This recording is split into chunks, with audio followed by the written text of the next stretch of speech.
William Timothy Tim O'Brien is an American novelist best known for his work of fiction, The Things They Carried, a critically acclaimed collection of semi-autobiographical, interrelated short stories inspired by O'Brien's experiences in the Vietnam War.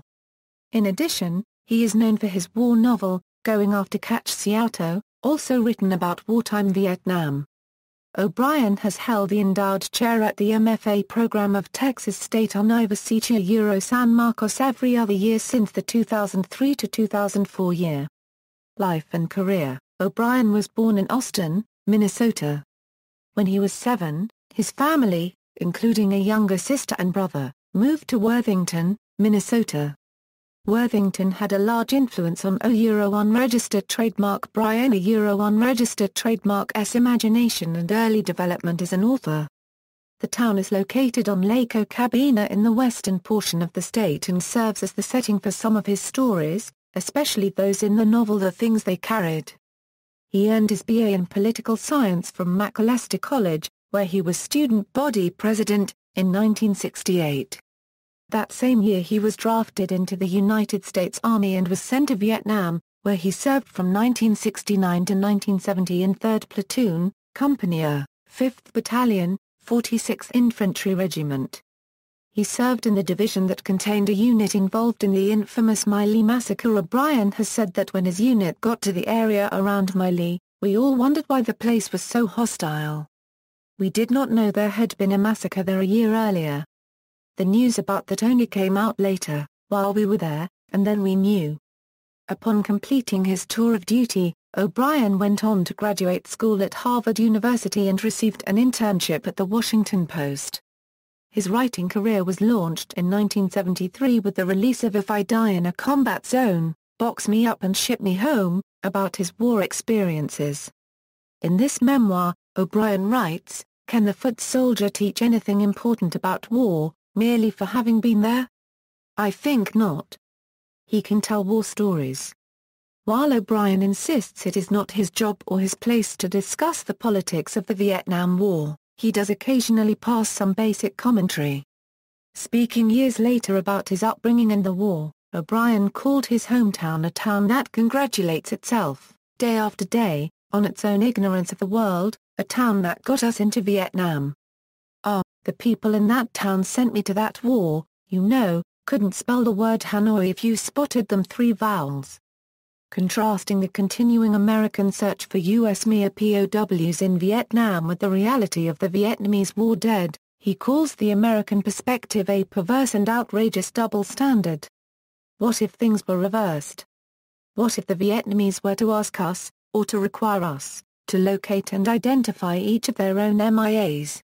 Numbers alone make it impossible. 100,000 is a conservative estimate. Maybe double that. Maybe triple. From my own sliver of experience 1 year at war, one set of eyes I can testify to the lasting anonymity of a great many Vietnamese dead. One attribute of O'Brien's work is the blur between fiction and reality. Labeled verisimilitude, his work contains actual details of the situations he experienced. Although this is a common literary technique, his conscious, explicit, and metafictional approach to the distinction between fact and fiction is a unique component of his writing style. In the chapter Good Form and The Things They Carried, O'Brien casts a distinction between story truth and happening truth, writing that story truth is sometimes truer than happening truth. Story truth is emotional truth. Thus the feeling created by a fictional story is sometimes truer than what results from reading the facts. Certain sets of stories in The Things They Carried seem to contradict each other, and certain stories are designed to undo the suspension of disbelief created in previous stories. For example, Speaking of Courage is followed by notes, which explains in what ways Speaking of Courage is fictional. O'Brien's papers are housed at the Harry Ransom Center at the University of Texas at Austin. Unregistered trademark Brian writes and lives in Central Texas, where he raises his young sons and teaches full-time every other year at Texas State University San Marcos. In alternate years, he teaches several workshops to MFA students in the creative writing program.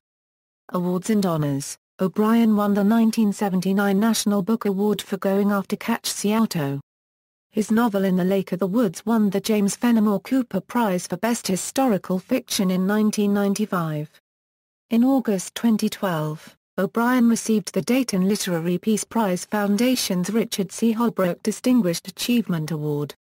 In June 2013, O'Brien was awarded the $100,000 Pritzker Military Library Literature Award. Works: If I Die in a Combat Zone, Box Me Up and Ship Me Home, Northern Lights, Where Have You Gone, Charming Billy.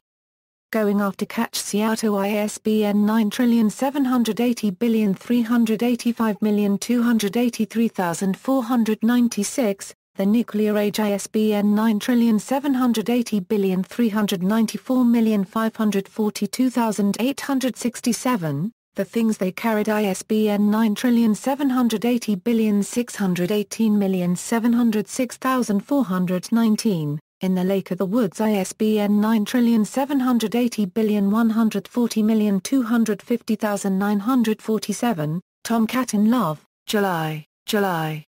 References.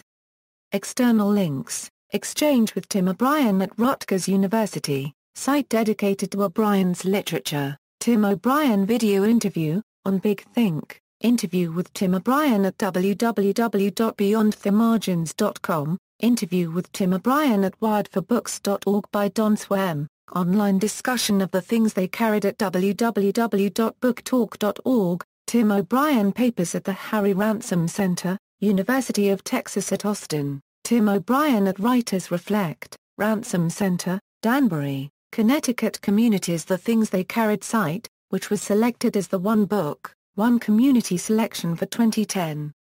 Participation in Pritzker Military Museum and Libraries Military History Symposium, Tim O'Brien at Library of Congress Authorities with 19 catalog records.